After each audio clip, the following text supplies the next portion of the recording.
uummata qaalee asitti rakkadheen jira dhugaa waaqayyoon sagalee kiyya kanan baasii biraa akkanaa ga'u naa taasisa argan gaafan biyyaa beeti guyyaa tokkichaanu nyaata harkadheen beeku kanaan barinitti qolofanii dararu si'achis naan jedhu mara waaqa rabbii uummata oromoo na bukkee dhaabbadhaa tooni lubbuu kiyya naa baraaraa mana kanaan baasaa uummata qaalee.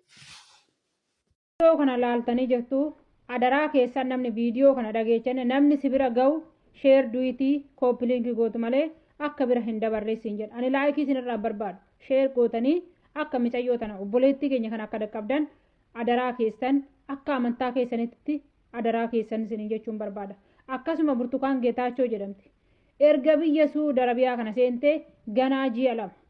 Ji'a lamaan kana keessatti gidiraa intalli tun argite namni waggaa lama waggaa sadi taa'e hin argu gongumaan. Biyya namaa kana keessatti ijoollee hedduutu ergan keessattuu miidiyaa kana dhufee hedduu isaanii dhufanii nu dubbisanii hookiin immoo waan xiqqoodhaan hookiin immoo waan tokko sababeeffatanii madaamis taana sababeeffatan dhufanii na dubbisan hedduu isaanii haala mijeessee achumatti akka isaan jajjabaatanii hojjetan taasisaati jira. Hammicayyoo tanaa immoo adda ta'ee jechuudha.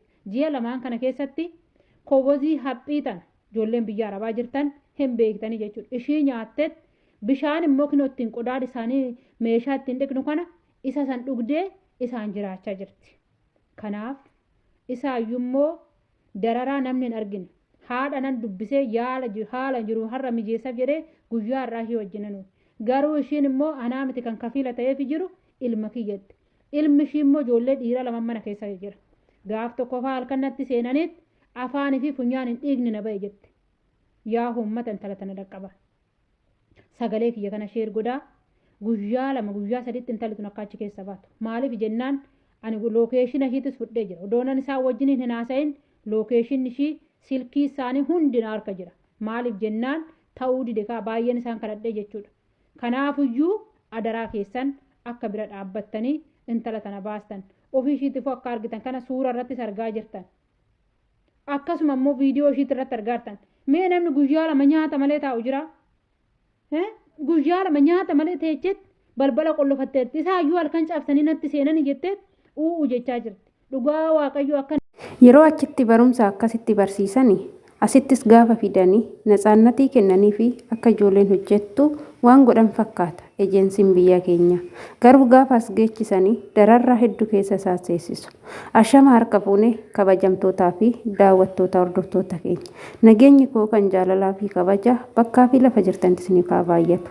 Anis obboleettiin keessan bakkaa fi lafa jirutti waaqayyoof kadhannaa ga'u nagaa fayyaa kootidha. Egaa viidiyoon kun qalbiis nama cabsaa keessattuu ijoollee amma biyyarraa dhufanii jiranii rakkoolee gurguddaa kan ta'ee fi dararraa kara nyaataa fi kara balbalatti cufaa fi kara ijoolleen madaamii darartuun yeroo baay'ee mul'achaa jira jechuudha wanti kun.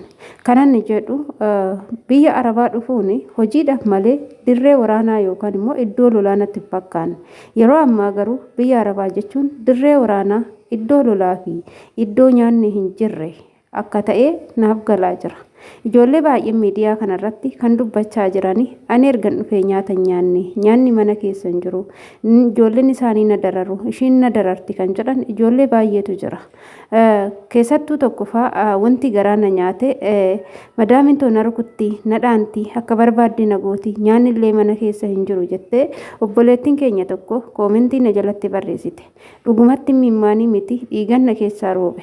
Maaliif jennaan nuti biyya keenyatti waan nyaannee dhunnuu miti dhabneeti miti kan biyyaa baane jireenya biyya lafarraa fooyyeffanna jenneeti. Haa ta'uti garuu imbaasonni barsiisanii leenjisanii biyyarraa fidaa jiru. Garuu achittis baratanii yoo dhufan asitti yaafu nama haaraa waayyoo wal arganii xiqqoo ishii rifachuu fi kan dura baratan sun nama harkaa baduu waanuma jiru. Namni aga mana namaa keessa baratutti kaawwanni tokko baay'ee nama dhibuu danda'a. Biyya ormaa miti biyya ofii keessattuu afaan beekan keessattuu gaafa mana namaa dhaqanii akka mana ofii namaaf akka hin taane hundi keenyayyuu ni beekna. Inna ani kanan jedhu kan gaafii natti ta'u imbaasiin biyya keenya gaafa ijoollee biyyarraa fidu mirgaaf dirqama ijoollee kana maaliif hin eessifneef mana sanitti erga galaniin boodatti dalagaan akka ta'eef hin taane gaafachuun maaliif dhabame erga immoo ofiiyyuu nu rakkannee jirraa manni kun nuuf hin taane nu dararaa jiru jedhanii asii achi yoo itti dawwalan ijoollee baay'een ni loluun maaliif akkas ta'a? Maaf mirgi ijoollee kana maaf hin eeggamne? Amma obboleettiin keenya kun erga dhuftee baatii 2 yoo taatu midhaan mana san keessa hin jiru. Qixxaa haphii hinnu arraba saree geessu kana ganama yoo nyaatte shumaan bultee ganama deebitee nyaatti.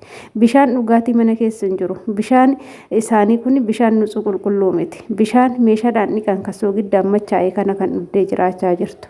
Bishaan kun dhukkuba biraa nama kanaaf jechuudha erga biyya ormaa hin taane erga biyya ormaa ijoollee keenya kan boochistu ta'e kan nyaatan darartu ta'e maal gocha ijoollee biyyarraa yaasu maal gocha daa'iman nama haadha abbaarraa baasanii asitti maaf boochisu yaa jiraatanii haadha abbaa isaaniitirra waan maatiin isaanii nyaatanii haala aadaan isaaniitti jiraatu jiraatanii kan gaa'ela godhate ijaarrate biyya ofii keessatti haa jiraatan biyya ormaa cufame jedhanii cufuu wayya jechuudha asitti fidanii akkanatti dararanii boochisuu irraa biyyumti arabaa kun odoo cufamee gaariidhaan jedhan akka kootiitti jechuudha ijoolleen amma baay'een isaanii hojjetatanii of jijjiiruu osoo hin taane as dhufanii dhukkuba shamatatanii gara biyyaa deebi'u kan duraan hin qabnerra waan hin taane irra ga'u ijoollee madaamitiin daa'imman madaamitiin gudeeddamu fi iddoo wantoonni adda addaa kan irra ga'u yoo ta'u nyaata dhabuudhaan miidhaan garaagaraa kan irra ga'udha namni tokko osoo nyaatiin osoo hin dhugin guyyaa 2 miti guyyaa takka hin bulu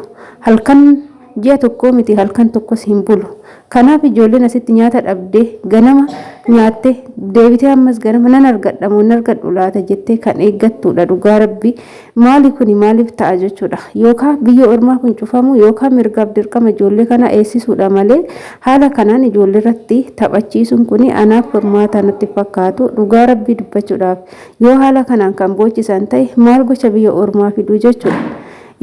wanti eeggamu qabu isaanillee hojii isaanii maaragaan hojjetanii madaamanillee wanta gochuufi qabu immoo dirqama isaanii gochuuniif dirqama jechuudha yookaan asitti dararuun maaliif barbaachisee dhaanii gaafin koo yeroo baay'ee viidiyoo akkana nan hojjedha isinis immoo sheer godha viidiyoon keenya nuti warroonni nuti viidiyoo hojjennu dadhabne isiniif hojjenna sheer godhaati qaamni ilaallatu haa argu jechuudha qaamni seeraa arguu qaba wantoota asitti ta'aa jiru kana jechuudha maaliif jennaan ijoollee achi fiduu qofa osoo hin taane asitti gaafa asgaan mindaan isaanii seeraan kaffalamaa fi nyaata argatu yoo jedhanii gaafa ol madaalan takka jechuudha mindaa fi hojiin asitti hojjennullee oliin madaalu jechuudha dhugaa dubbachuudhaaf duddaaf garaadha jechuudha mindaa waa takka hin jiru dalagaan asitti dalagamu garuu baay'ee humna keenya ol kan ta'e isaayyuu damdamatanii obsanii hojjechaa jiru gaafa hojjetan namni tokko nyaatu malee dalagaa tokko hojjechuu hin danda'u jechuudha yoo nyaanne akkam godhanii dalagaa kana dalagu ijoolleen gaafa beeloftee jette hojii sanuu dadhabanii bakka hojii sunuu harkaa bada